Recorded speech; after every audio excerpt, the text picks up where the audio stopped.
Hello, good evening. It's such a pleasure and an honor to be here on behalf of the International Music Arts and Society.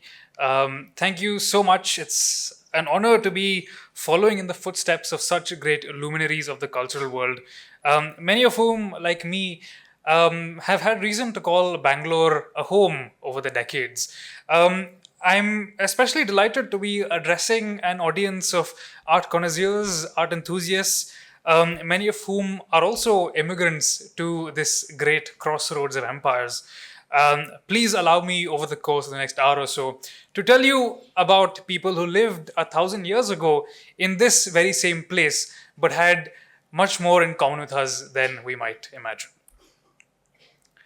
So, where do we begin with talking about Bengaluru? I'd like to start by outlining simply the remarkable geographic position that this part of South Karnataka has in relation to other parts of the subcontinent.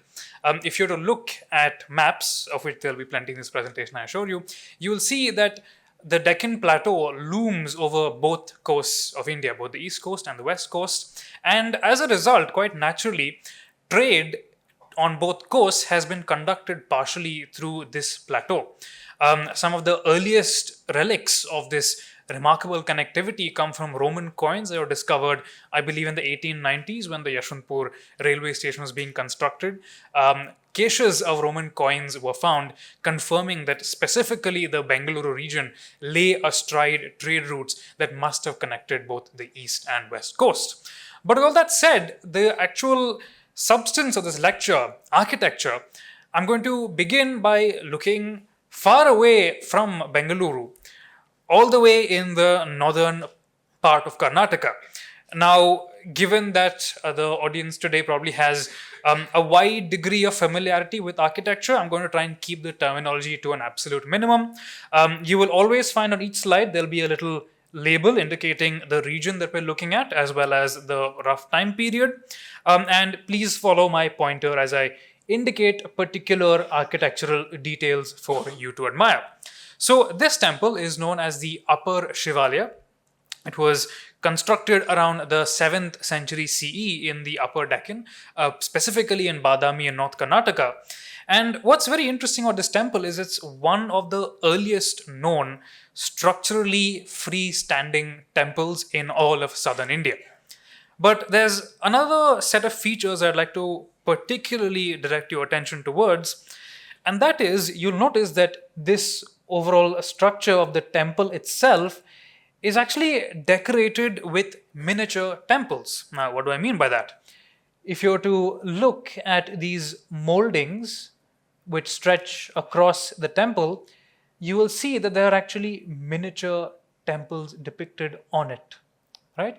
So you can see there's these very simple pilasters, which are essentially pillar-shaped forms, and these pilasters hold up these little, very shallowly carved representations of miniature temples. And this is happening not just on the main superstructure of the temple, but also on the walls of the temple itself. So in a way, this temple is architecture decorated with architecture, but the smaller elements are not very clearly detailed. They kind of blend into the overall structure of the temple itself. Now, with that in mind, let's look at a couple more temples. This is the Maligeti Shivalaya, as it's called, the Jinalaya actually, which is at Aivole, about a few kilometers from Badami. So also built by the same dynasty, the early Western Chalukyas as they're called. And here you can see in a little more detail what I'm talking about, in that the walls seem to have, you can see there's essentially a miniature altar. The altar is framed by pilasters, and the pilasters are capped by a roof. In between these little temples, we have perforated screens, and you'll also notice that these walls aren't flat, they have these projections that are gradually coming out of the surface of the wall. So what this gives the temple is this feeling of dynamism. The wall is not simply flat, it is in a very gentle sort of motion. Now, you can see this even more clearly in this slightly later temple. It's called the Sangameshwara temple at Pattadakal, once again a few kilometers from Badami. And here you will see that this idea of decorating the temple with smaller temples is starting to gather some momentum. You can see much more clearly now and much more in a much more ornate fashion that you have these beautiful miniature temples, highly detailed. Now every architectural element stands out clearly, and also see that there's a gradual layering of the architectural elements that's happening. Now, what do I mean by that? If you were to look at this element, you see this little barrel vaulted roof form here. Now, essentially, what it looks like is, imagine this as a shape, right? Something like this. Now, if you were to look at this shape, which is curved at the ends, this shape, if you were to look at it from this side, what would you see? You would just see a semicircle, right? And you can see that's exactly what's happening here, in that you have one of these barrel shaped forms, and embedded into it is the same form but rotated on its axis, right? So there's a gradual addition of elements, there's a little bit of playing with the elements that's happening. And more generally speaking, the way we can think about it is that this temple is symmetric along many axes. That's the governing logic. So you can see here we have a dome shaped form, a barrel shaped form, and a dome shaped form. Here you have a dome shaped form, a rotated barrel shaped form, barrel shaped form, rotated barrel shaped form, barrel shaped form, rotated barrel shaped form, and once again a dome shaped form. So it's a steady rhythm that is accumulating into the walls of the temple. And you can also see the projections are much more clearly defined. There are large, beautiful sculptures framed by pilasters on the walls, and in between them are these very large perforated screens that allow light to enter into the sanctum of the temple. Now, all of this is happening in North Karnataka. Now let's come to a place that all of us are much more familiar with, and that is the Bengaluru region.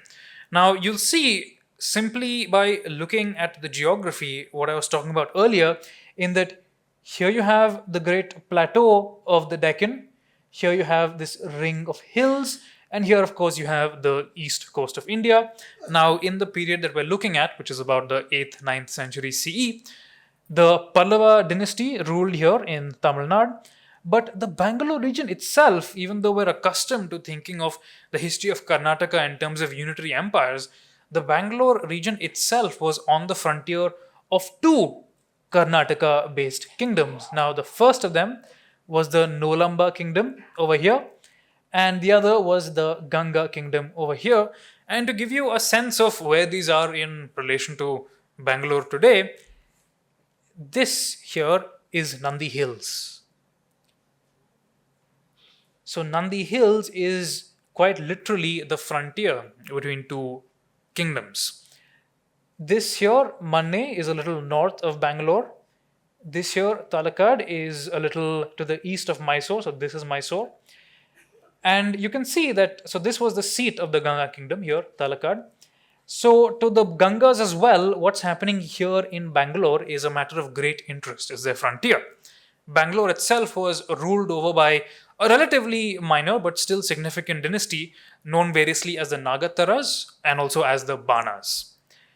Now, what was the landscape of this region like? Now, even though it was cooler than its surroundings, the region was fairly arid. So a lot of activity was concentrated around lakes or tanks, whether man-made or natural. This image that you see is from one of these natural water bodies, which is the Great Lake of Shravanabelagola, which is a couple of hours, I think, northwest of Bangalore. And Shravanabelagola, like so many other sites in South Karnataka in the 9th and 10th centuries, is actually a Jain site. So if you were to visit Bangalore a little more than 1,000 years ago, you'd see a land that was very substantially Jain. You'd see quite a lot of Jain shrines. You'd see small villages, very often going to war against each other for control over water resources, for access to cattle. And ruling over these small villages would be petty kings, ruling over whom were bigger kings like the Gangas and the Nolambas. Now, we actually know a few of these individuals who lived in Bangalore at the time. This hero stone that you see, a memorial stone that was raised at the death of a hero, is called the Kittaya hero stone. You can actually see it in Hebbal if you were to go there today. And you'll see that this hero stone actually has a depiction of this man Kittaya dying in battle. Here he is raising a dagger and trying to fire his bow. And here is a cavalryman advancing towards him holding a javelin. And you can see poor Kittaya has already been pierced by a few javelins, so he didn't actually survive this encounter. But this inscription tells us some interesting things. It tells us that when Sri Purusha Maharaja was ruling the earth, so Sri Purusha was a Ganga king, a common feature that you will see across medieval inscriptions is that kings tended to be, let's say, the opposite of humble. No matter how small the kingdom, they would insist that they were rulers of the entire earth. And you can see Sri Purusha doing that here. Now, when Sri Purusha Maharaja was ruling the earth, Pel Nagattarasa was administering Perbolal Nadu 30. So, Perbolal Nadu is what Hebbal was called. It consisted of 30 villages. It was being ruled by a little king called the Nagattara, so probably the ruler of Begur. And Kittaya, who was the brother-in-law of such and such person, attained Indraloka. He went to the world of the gods in a Uralivu battle. So, a battle that was intended to destroy the town during a Rattavadi attack. So, Rattavadi refers to northern Karnataka. So, clearly, Karnataka itself was divided into many kingdoms, and one of those kingdoms had invaded the Bangalore region. Poor Kittaya died in the process, and after his death, a gentleman called Pergundi and his brother Kirgundi erected this hero stone. Now, the man for whom Kittaya was working, or the dynasty for whom he was working, were called the Banas or the Nagattaras. And this spectacular hero stone, known as the Begur hero stone, I think it's in the Bangalore Museum today, depicts, it's actually one of the largest known hero stones ever produced, and it depicts the death of a Nagattara king, a king of Begur, in battle against a Nolamba king. So, this gentleman here on the elephant is the Nolamba king Veera Mahendra. You can see sitting on his elephant. And his poor elephant has its head punctured with a whole bunch of javelins and arrows. And you can see here the hero, the Bana king, the Nagattara, charging into battle with his other cavalrymen, while all around him infantrymen fight and die. What the image that you see on your right is actually a color reconstruction, speculative of course, that I did based on this, because we know that a lot of medieval sculptures were painted. There's traces of microscopic traces of plaster and paint on many of them, and you can see that this is a much more elaborate affair than the memorial stone erected for poor Kittaya. Here the Bana king is seated in heaven, being attended by heavenly damsels for the hard work of dying in battle, and there's quite a lot of brutality in this battle scene. There's actually a dog that's carrying away somebody's head over here, and you can see the same carving over here. There's a whole bunch of people being punctured in rather sensitive places, let's just say, people who've been absolutely destroyed by cavalry charges. You can see this man's head and his bottom are actually facing different directions, and that's actually how he's depicted in the carving as well. So this is a time where it was very important for local politicians to display their prowess on the battlefield, to die on the field of battle, to be victorious in battle, and to defeat your enemies, to capture their loot, and to invest that into structures that displayed your closeness to the gods. That was how the political culture of this region in this period looked like. So with this in mind, we remember that we were talking about how Bangalore is a frontier between the Ganga and the Nolamba kingdoms, and you can see that both these kingdoms invested in erecting very, very structurally impressive temples in the Bangalore region. So the temple on the left of your screen is the Bhoga Nandishwara temple at the foot of Nandi Hills. This is the Begur temple in southern Bangalore. You can just go to it tomorrow if you'd like. It's 1100-year-old temple just sitting there in the middle of urban Bangalore. Now, what I'd like to point out to you is that even though these temples are barely 50 kilometers away from each other, they have completely different architectural ideas at play. Now, we had talked quite extensively earlier about this idea of decorating temples with temples, this idea of projections and recesses imparting a sense of dynamism to the temple. And you can see that the broad idea is shared. That general North Deccan idea is here, but is being interpreted in a completely different way. Now, in the Nolamba case, you have plenty of projections along the walls. There's a great sense of dynamism. The walls are decorated without any sculptural ornament, it's just very simple pilasters. And there's also this distinctive feature called a split colonnette. So you can imagine these are actually two halves of one single column that seem to be separated. That's the sculptor's idea.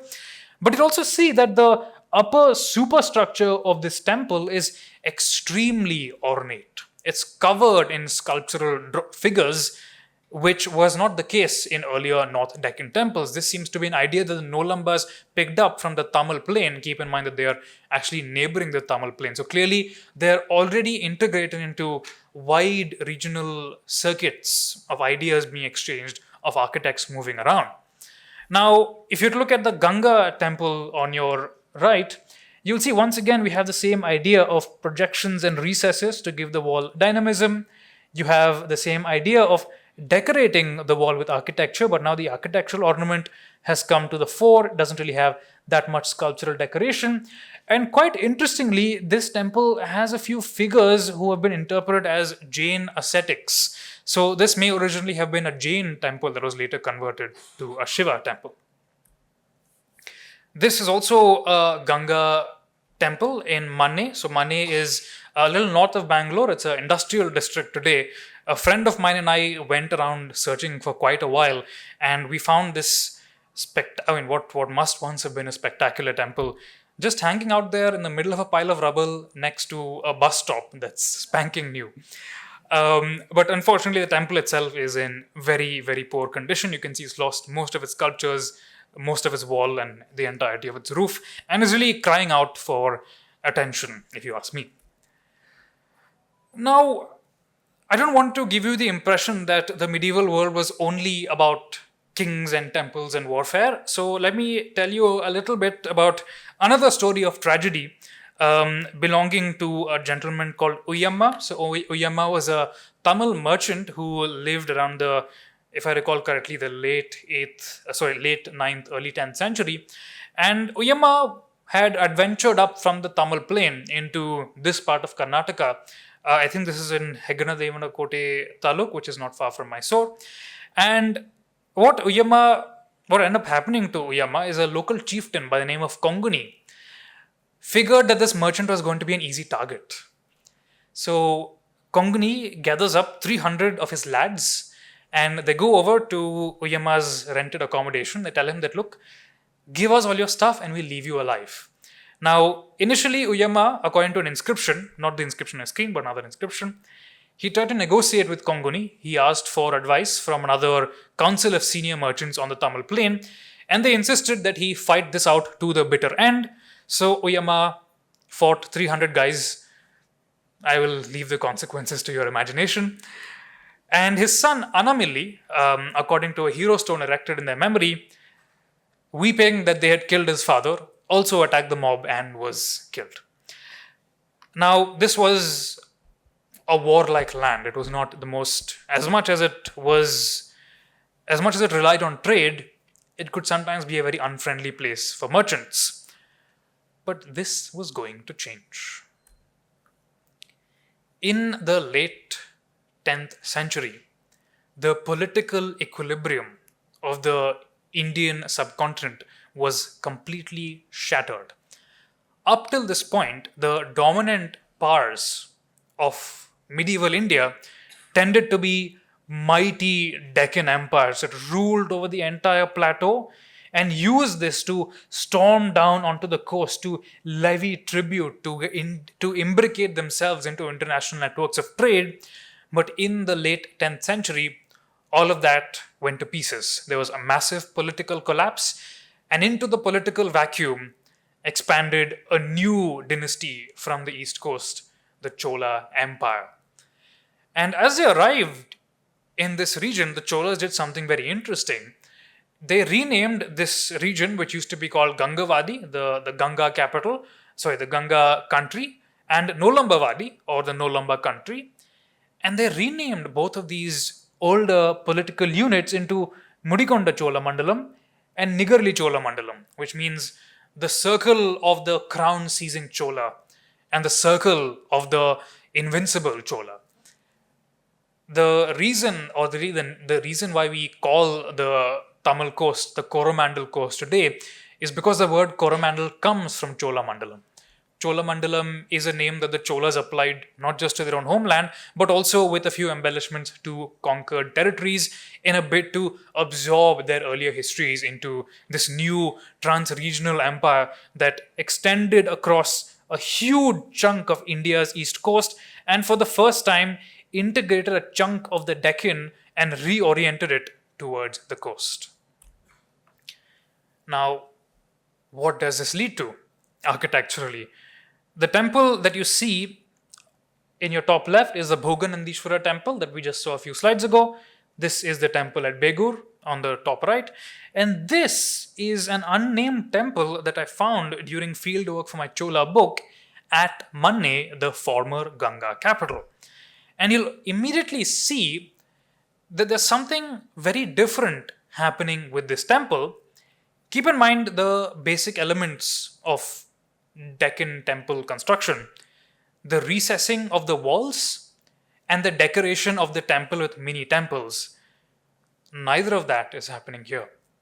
This instead is a completely flat wall. There's no projections. Just to remind you what the projections look like, this is how they look like. There's a very clear module that sticks out of the wall of the temple. There's a module that goes inside, comes out, goes inside, comes out. That is not what we're seeing here. We are seeing that once again the split colonnette, which is a defining element of Tamil architecture, has suddenly appeared now in the southern Deccan, really in the Bangalore region. And this applies to other temples near Bangalore as well. If I could have a quick show of hands, how many here in the audience have been to Kolar? To Kolar? Very nice, very nice. That's a good number. So as all of you would know, Kolar is home to the Kolarama temple. How many of you knew that the Kolarama temple as it stands is a Chola structure? This wall that you see is covered in Tamil inscriptions. And these inscriptions tell us that the Kolarama temple was actually crucial to political struggles that played out in the Chola court in the 11th century. I won't get into that in too much detail. I hope you'll buy the book to find out more. Now, we can see the consequences of the Chola invasion of this part of South Karnataka, not just in the architecture, but also in the inscriptions. Now, you will see that the lighter orange is Kannada inscriptions. The darker orange refers to Tamil inscriptions. This is the number of inscriptions every year. And you can see that pretty much up till the early 11th century, all inscriptions in the Bangalore region were made in Kannada. And my thanks to the Inscription Stores of Bengaluru project for helping me with this data. There's a sudden change that happens right around the turn of the 11th century, immediately after Rajaraja Chola, the great conqueror, invades South Karnataka. Suddenly, there is a massive spike in the proportion of Tamil inscriptions that are being produced in this region. But the use of Kannada does not die out. And so we have, from 1,000 years ago, what we can indubitably say on the basis of multiple lines of evidence is cosmopolitanism. Here are immigrants who are integrating themselves into an existing society. The immigrants that came from the Chola country weren't just conquerors, they also included merchants. And this is why I was talking about the unfortunate Tamil merchant Uyama a little while ago, is because in the 11th century, alongside the Chola armies came a massive Tamil merchant corporation who set up shop in Talakkad, the old Ganga capital. So the temple that you see, once again, left side of your screen, is the Begur temple. This temple on the right is the temple at Mudigundam, which is a little distance away from Talakkad. It's on the southern bank of the Kaveri. And this temple was built by Tamil merchants. So we know this because of inscriptions, but also very simply because of the architecture. Here, very clearly, is a temple that completely lacks the recesses and projections, the dynamism that you'd expect in a Ganga-style temple. but it does still feature the same very squat kind of superstructure that Ganga temples have, clearly because Ganga architects and sculptors were probably used in the construction of this structure. Now, we've talked a little bit about what's happening in this part of South Karnataka, but we began this lecture in North Karnataka. And to understand the next phase in the evolution of this region's temples, we need to return to the northern Deccan, which is ruled by the later Chalukya Empire. Now, I'd like to point out a few things to you about where these later Chalukyas are. While they do have some presence here in North Karnataka, so these thick lines indicate political boundaries and these thinner lines indicate linguistic boundaries, you can automatically see that here this blue line is the Kannada zone, this purple line is the Tamil zone.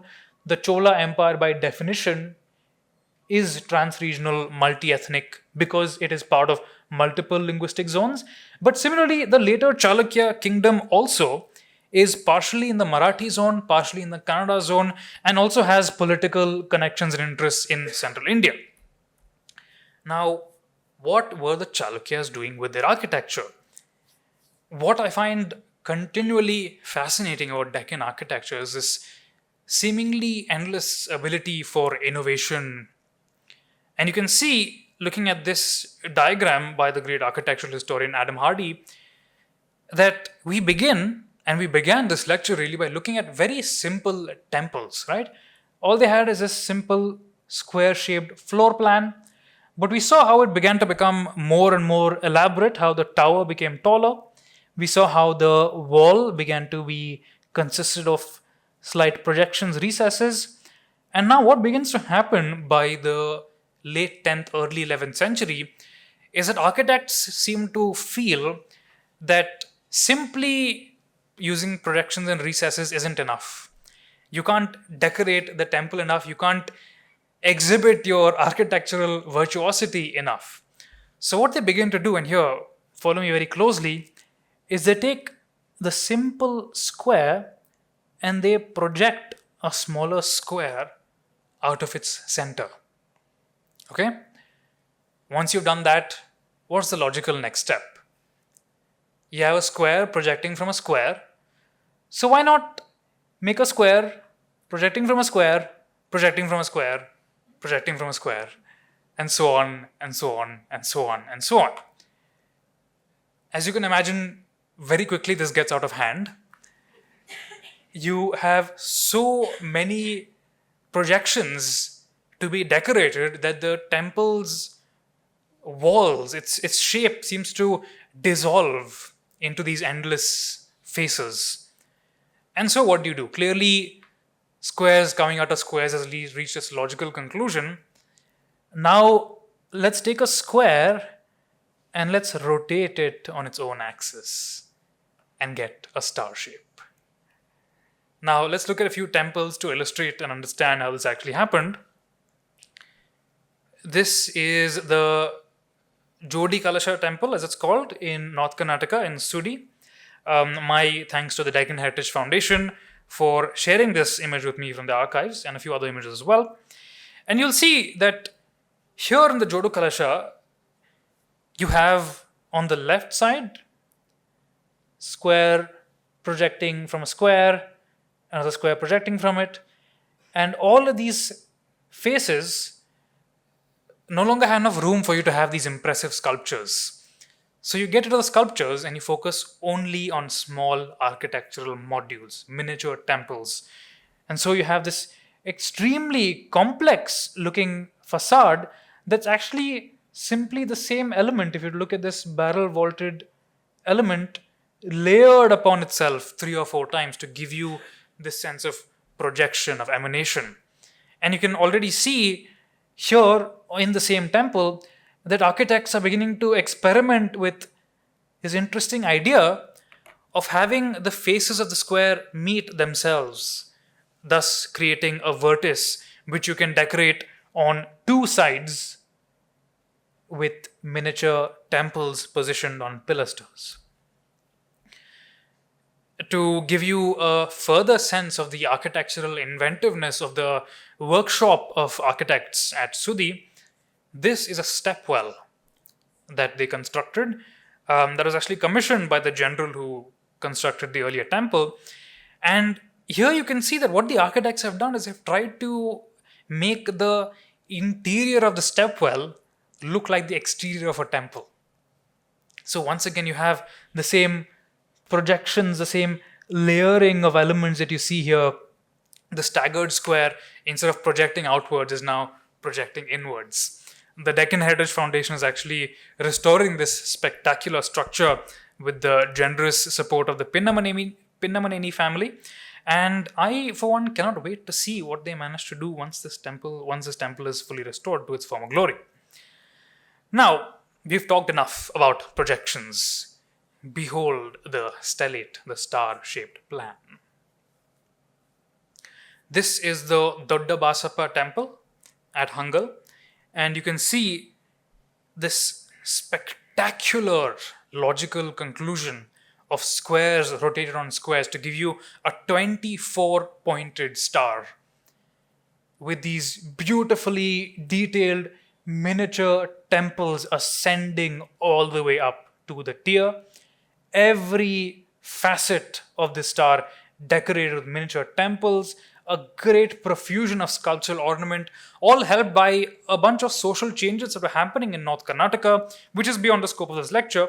But what I'd particularly like to emphasize is A, the star-shaped plan, and also the development of these pillar forms in the hall, where you can see the pillar is rendered as this almost stack-like structure with these rounded elements, rectangular elements, and miniature temples and sculptures studding all of them. Now, the reason I talk about the Chalukyas and the reason I chose these two temples in particular to discuss is because the Chalukyas were at war with the Cholas. Now, that seems like a fairly banal statement to make, but I'd like you to really think about how medieval warfare may have worked. Today, when we think about wars, when we think about battles, we tend to think of kings waving their swords and armies jumping out of the earth to execute their orders, teleporting to the battlefield, running at each other across a battlefield, fighting for 10-15 minutes, and then the war is over.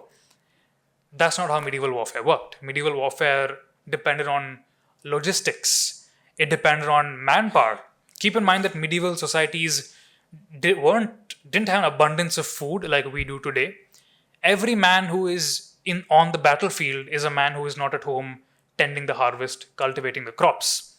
And so if you have sustained warfare between two vast trans-regional multilingual imperial powers, both these powers have to figure out some way to get manpower to the battlefields and to keep them there. Now, the Chalukya solution to this is essentially to outsource the business of war to a great extent to these local aristocratic families who become very wealthy through war and then build temples like the ones that we've seen. But they also rely on new peoples who are now entering the political arena. Because the Cholas had conquered the old Gangavadi region, this entire area around Bangalore briefly was in a bit of political anarchy. It was torn between local chieftains and Chola kings, and into the anarchy emerged a very interesting group of people. A people who come down from the Western Ghats, whose earliest kings called themselves Malaprol Ganda, the man among the hill chiefs. And those people were the Hoysalas. This sculpture depicts the legendary founder of the Hoysalas, a boy supposedly called Sala, who was in the forest one day learning martial arts from his guru when a tiger or a lion or a yali pounced on the guru.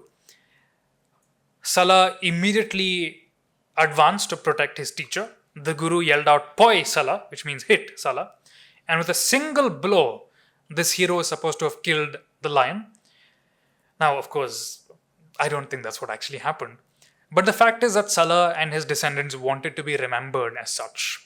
They did not want to be remembered merely as these people who came from the Western Ghats, but rather as people who were divinely favored, who were divinely powerful. And they had quite an eclectic career working for the Chalukyas of the northern Deccan. They fought on behalf of the Chalukyas against the Cholas, they attacked various Chola trade routes, and they also were deployed as mercenaries working for the Chalukyas in central India, in Madhya Pradesh. And these campaigns are so successful that within 2 generations, these descendants of hunter gatherers from the Western Ghats had embarked on the construction of this colossal imperial temple. This here is the Vijaya Narayana or the Chennakeshava temple at Belur. And you can see that the Hoysalas, what they're doing, even though keep in mind they're ruling over Gangavadi, they claim the title of Vikrama Ganga, the heroic Ganga. They're trying to legitimize themselves by presenting themselves as following in the traditions of the old Ganga kings. But the temple that they are building has nothing in common with a Ganga temple. Keep in mind that Ganga temples had these rhythmic projections. The basic idea of the floor plan was a square. They had very squat towers. But we know from archival photographs that the Chennakeshava temple had a colossal curvilinear brick tower on top of it. Now, what did this brick tower look like? Well, it looked something like this, where you can see there's a central spine, and around the central spine are much smaller temples which are stacked in tiers. This is a distinctively North Deccan, Maharashtrian, Central Indian Malwan style, which the Hoysalas must have picked up during their mercenary careers in Central India. And when they are building this temple, they built this in 1117 after driving the Cholas out of Gangavadi, when they were on the verge of declaring themselves independent from the Chalukyas. And very clearly, they want to build an imperial temple that integrates ideas from this vast network of circulation that Bangalore is now connected to. This temple on your screen is the Gondeshwara temple at Sinnar. This is in Maharashtra. It was built by a contemporary dynasty of the Hoysalas called the Yadavas. And here you can see exactly what I'm talking about. This curvilinear brick tower with a central spine and temples arranged on it in tiers. Very clearly, now you can see the connection. But what I find really interesting about the Hoysalas is that though today they're thought of as a Kannada power, just as the Cholas are thought of as a Tamil power, just as the Cholas had a substantial presence in Tamil Nadu, the Hoysalas just as the Cholas had a substantial presence in Gangavadi, in the Kannada-speaking areas, the Hoysalas had a very substantial presence in the Kaveri Valley, in the Tamil-speaking areas, specifically in the area around Srirangam. Here, you might notice that there's something a little wacky about this map. This is the kind of map that you can expect to see in my new history of the Chola Empire. And the idea really is to give you a sense of what these medieval polities actually looked like. They were not unitary states. The degree of control that royal families had varied quite extensively.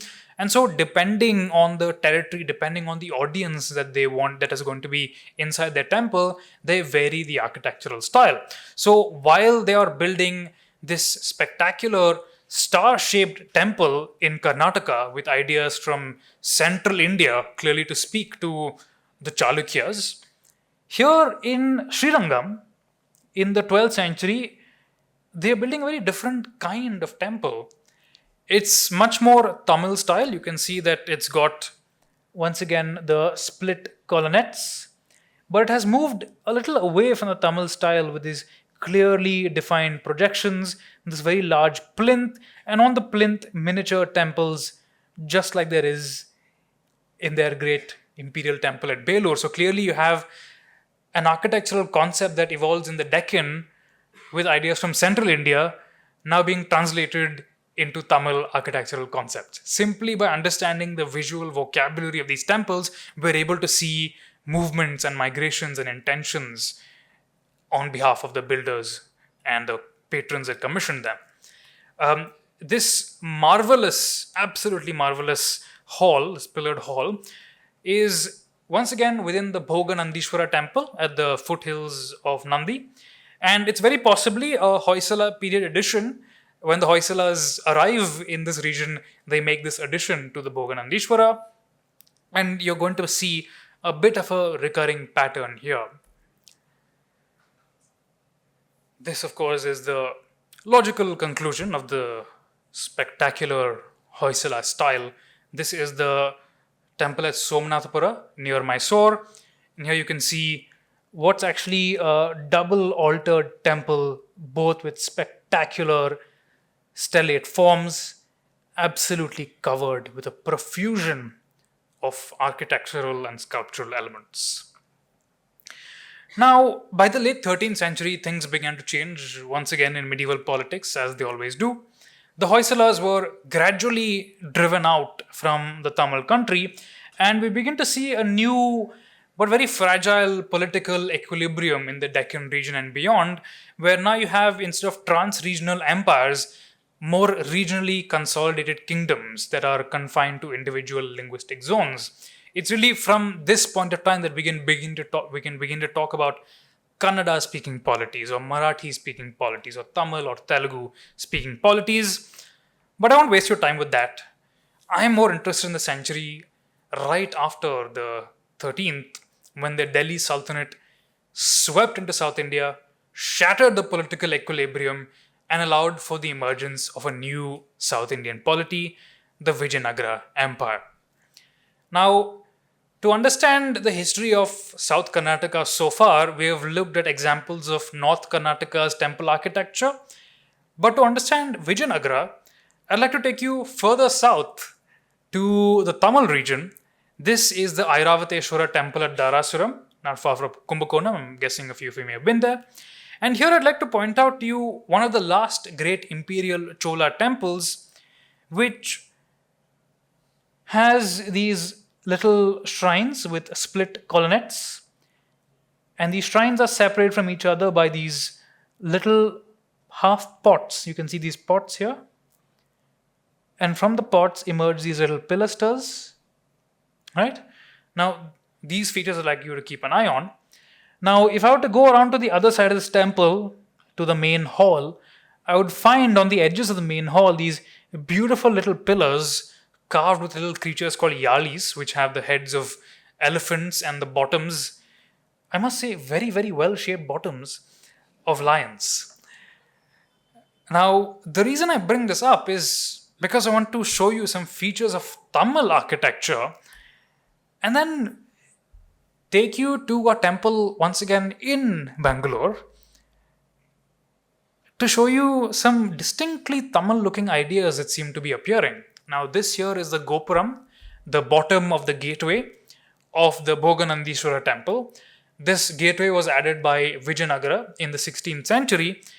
And oddly enough, Vijayanagara, though it's an empire based in Karnataka, has built a Gopuram that has split colonnettes and that has these little pots with pilasters coming out of them.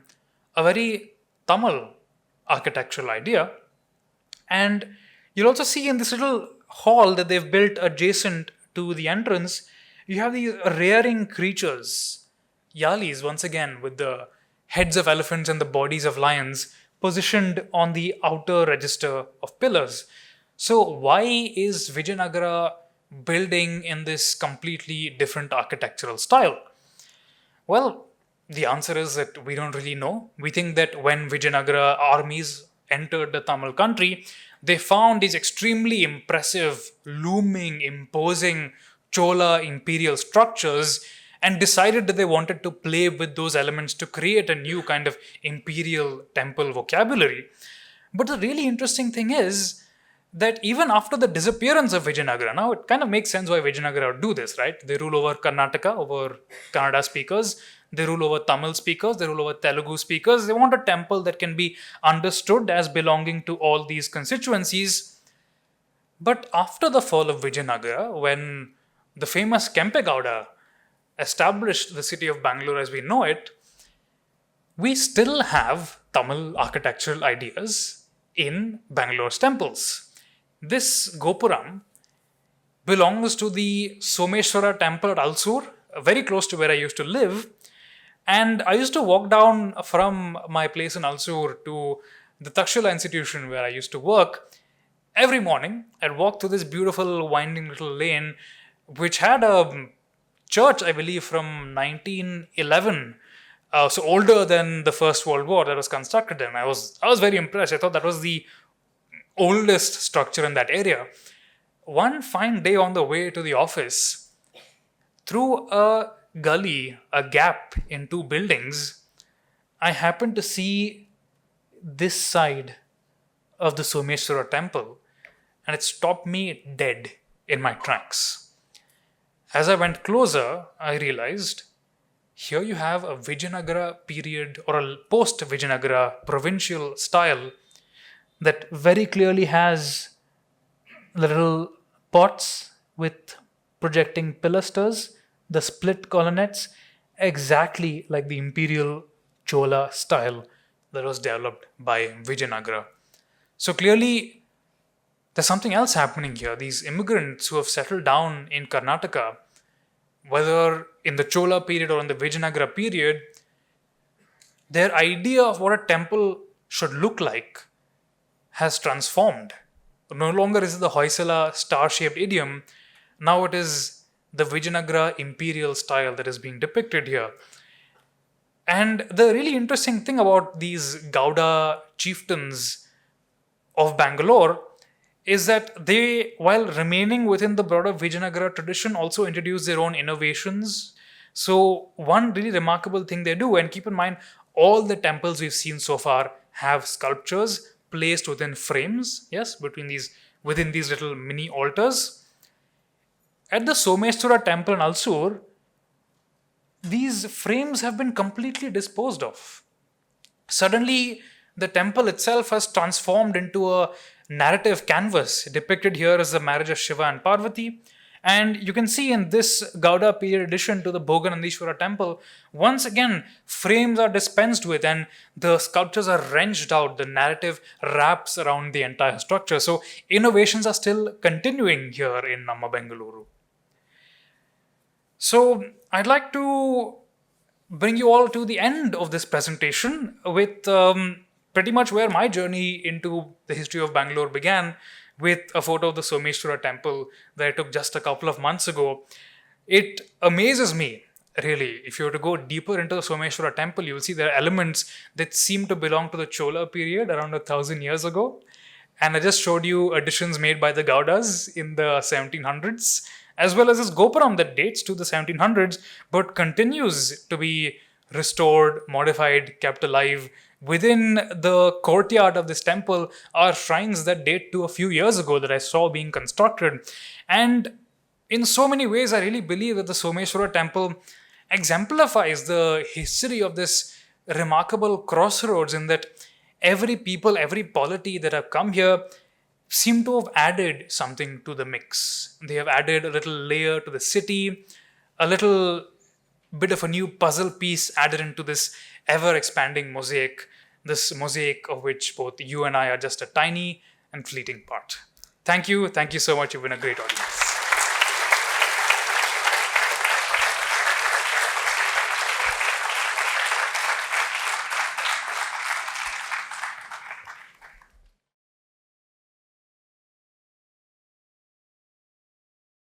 Anirudh, thank you so much. We learned about these incredible cross-pollinations of architectural elements and walked through our own city and its region with new eyes.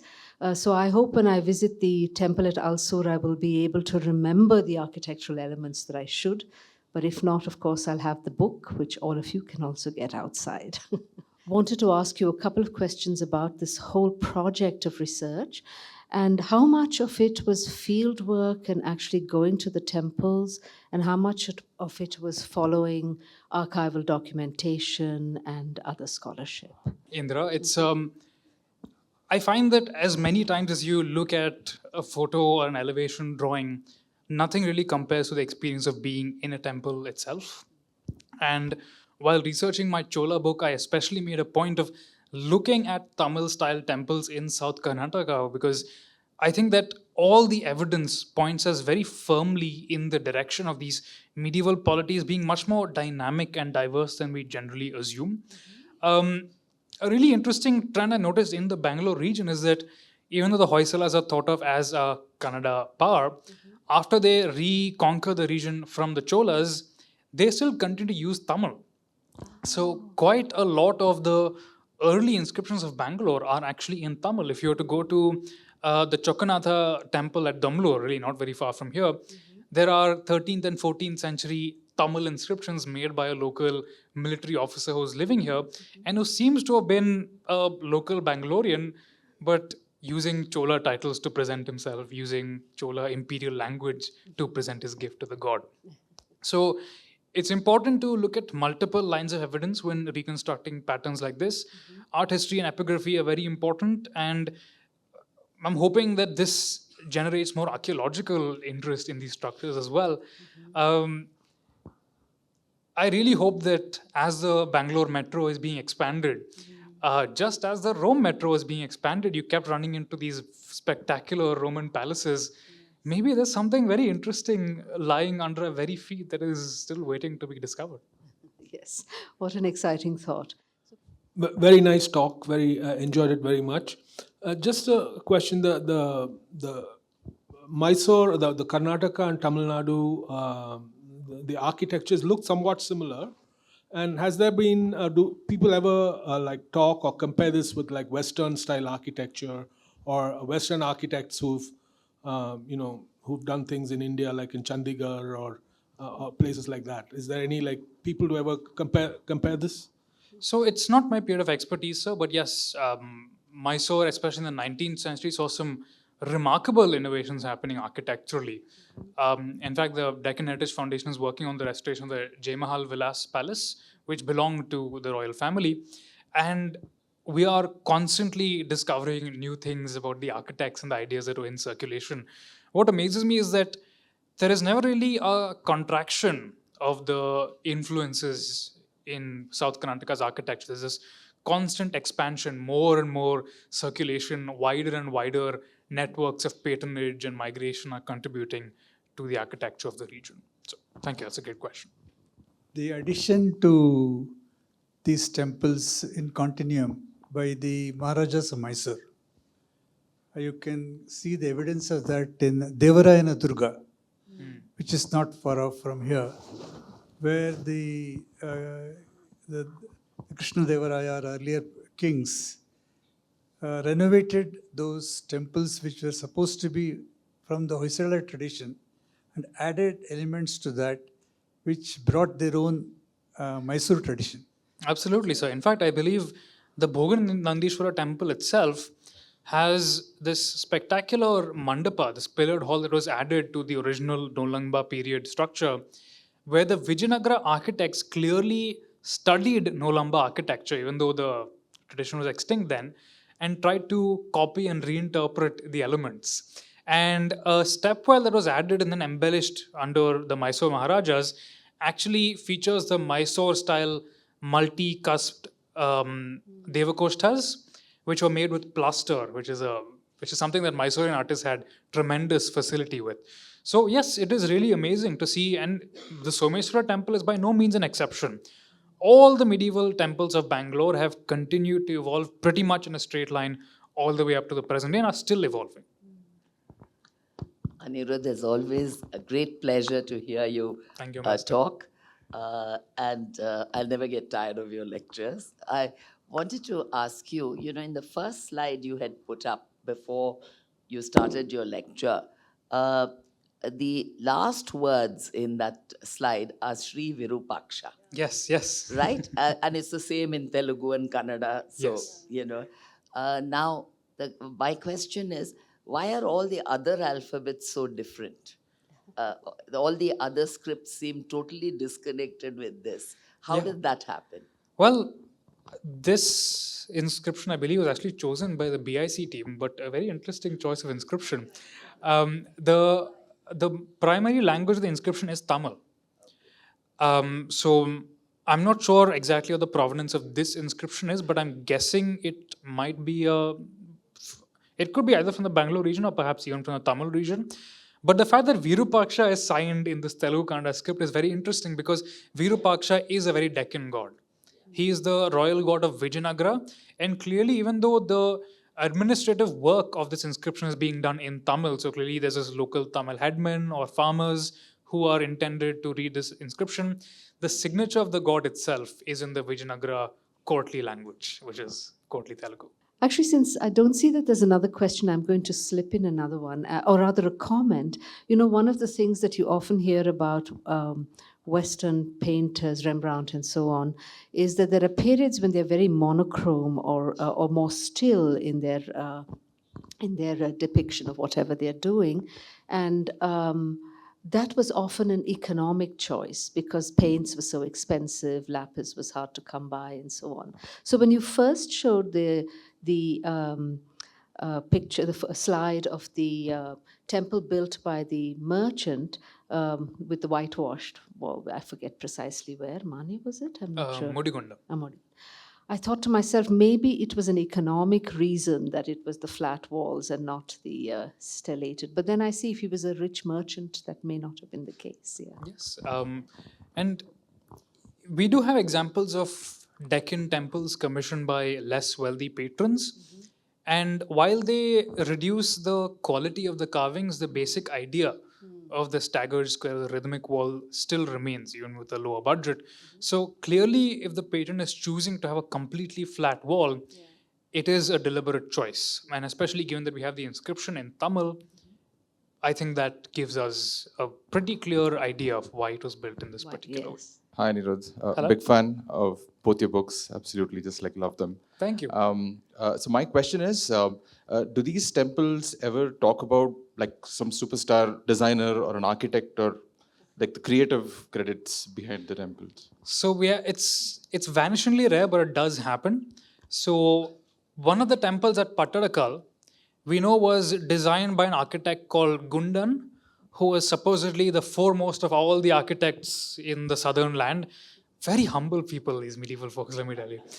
And Gundan, this is a very interesting line in the inscription which suggests that the queen who commissioned that temple, Loka Mahadevi, saved Gundan and his guild from being excommunicated from caste because of his remarkable services in building the temple. And this makes me think there may have been some scandal in the court or something that this gentleman or somebody under him ended up in. And I mean, if the outcome was that spectacular temple, then I'm happy that that scandal happened. There's also a few other examples, especially in Hoysala temples. While we don't know the overall architects, we have the names of individual sculptors. So the famous Madanikas, these beautiful women who are positioned on the eaves of the Hoysala temples, we know the names of particular sculptors and the titles that they were given by the Hoysala king, but we can also see their names carved on other sculptures in other parts of Karnataka. So it's possible to build a chronology of where these guys came from and how they moved around. And we know some of their names. There's an interesting chap called Dasoja. One of his pieces is in the Metropolitan Museum of Art. Like, what a place for your work to end up in. And we know of a few other artists, and they had the most absurd titles. One of them was called the Thunderbolt to the Hill, that is the rival sculptors. And this was clearly a title given to them by the Hoysala king. So the scholarly consensus is that it seems the Hoysalas are going out of their way to invite sculptors from other parts of Karnataka, other parts of southern India, and allowed them to not just retain their identity, their ownership of their sculptures, but also to compete for titles and honor. And it must have been and really what we see is this great outpouring of sculpture in the Hoysala period. So there's all these things that are lying just beneath the surface. Once you understand how to look at these temples, break down the elements, follow patterns, you will never look at them the same way again. And I think it's a real tragedy that we think of them purely as religious or purely as political or purely as devotional structures, because there's so much more to them. Really, temples are the tip of the iceberg of this fascinating medieval society that was so different from ours, but also in many ways very similar.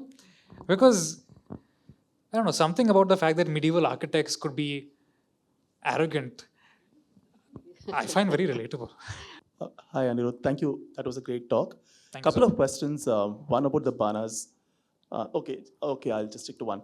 In popular imagination, a lot of these temples, be it Chokanatha, Someshwara, Chola temples, I mean, from your talk, they're not necessarily Chola temples, but have retained some of the architectural elements. Can it also be true that the origin of the temple was Chola, then embellished and added on by the other dynasties, retaining some of the Chola architectural features? Well, in some cases, yes. In the case of Someshwara temple, we think there may have been an inner Chola core that was added onto. In other places, we can be pretty sure that they belonged to other dynasties and the Cholas then came and took over. So one of the lingams in the Bengaluru temple is actually called Choleshwara, but all the hero stones, all the inscriptions around it suggest that it was one of the seats of the Bana family who spoke Kannada, used Kannada in the inscriptions. So here you very clearly have a case where the opposite has happened. But it's impossible to give you a single general rule. It really must have depended on the political value of particular temples. Where was it suitable for a king to take ownership? Where was it suitable for a king to present himself as following in an older tradition? In the Bhoganandishwara temple, for example, it's an older sacred site, and therefore no single king claims ownership. They just add new things to it. So I hope that answers the question. Thank you, sir. Nice answer. Yes, sir. Yeah, Anirudh. I just wanted a clarification. Now, what you termed as constant innovation and improvisation and addition in the Deccan and this region, is that unique to this region alone, or in the North India, Eastern India also this kind of constant changes were happening with temple architecture? So yes, sir. Constant. I think change is a constant everywhere, but which direction is the change happening in? Why is the change happening? These are important questions to ask. Now, it's very often difficult to get a peek into the minds of medieval architects, but occasionally there are hints that come through in the inscriptions. So there's a spectacular temple at Itagi, not far from Hampi, the Mahadeva temple. And the Itagi Mahadeva temple's foundation inscription tells us that the general Mahadeva who commissioned it considered it to be an emperor among temples. Now, if you look at the sculptures on the temples and keep in mind, there's a Deccan temple, right? So the temple is decorated with smaller temples. The smaller temples are in a whole bunch of different styles. So you see Odia style temples in miniature, you see North Indian style temples, the Nagara style, the Shekhari style, the Bhumija style, all represented in very, very small forms. And above them is a looping Makara Torana integrating into the overall superstructure of the Mahadeva temple. So just as, how do I put this? Just as a emperor is a king of kings, this temple is a temple of temples. So very clearly here you can see the intent of the architect, of the patron. Now, if you look at Tamil temples, you will instead find in some inscriptions that the architect was praised as a great architect because he rendered all of the modules perfectly. So the emphasis of the Tamil temple instead is to show its continuity with the regional architectural tradition. With the Deccan temple is to show that your temple is better than everything that came before it. So very clearly, while change is still happening, it's happening because of very, very different reasons and motivations. So, Anirudh, nice to see you again. Do you have any comment on the construction technique development over time in this area? So, I mean, I'm guessing, for example, the Rashtrakutas, they had their own stone cut thing, and the Cholas came in with their massive, like Brihadishwara style Bhupurams and so on. So, I'm guessing there is also logistics and material innovation which is happening along with architectural innovation. Absolutely, absolutely. So, while the earliest temples are in sandstone, this seems to be because structural stone temples begin in Badami, which has sandstone cliffs. Then this becomes a constant for a while. But in the 11th, 12th centuries, under the later Chalukyas, keep in mind what I was saying about generals emerging as the main temple patrons now. These generals obviously come from a whole bunch of different areas, don't all have access to sandstone. So there's a number of new kinds of stone that are introduced in a temple building. So you see pot stone, soapstone. And the interesting thing about these stones is that they're much softer, which allows you to make much more details, which allows you to decorate your temple with more architectural elements, and which ends up in the spectacular Hoysala temples. Now, the idea of the Chola temple is very different in that the emphasis on, rather than being detailed, it's got to be big.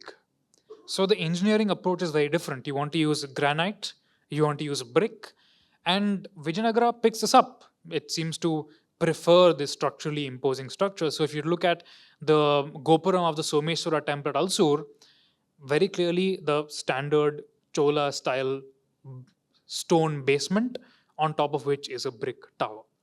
So as for the actual construction techniques themselves, we're guessing there must have been a lot of bullock-powered cranes, especially in the imperial temple. There must have been elephant-powered cranes, which is something I would love to see. We have some guesses about stone carving techniques. We know that wedges were used, so wooden wedges were driven at regular intervals into stone. Water was poured to make the wood expand and crack the stone quite evenly. But still, so many questions that remain to be answered. We have some ideas about corbelling, how layers were developed to support the ones above them. But we don't really have a lot of insight into precisely what techniques were used. Like, what did an elephant-powered crane look like? And these are questions that only archaeology can solve. We keep digging, we'll eventually find evidence of this. We'll find pulleys, we'll find gears, hopefully. It's a wide, wide world of questions waiting to be answered, man.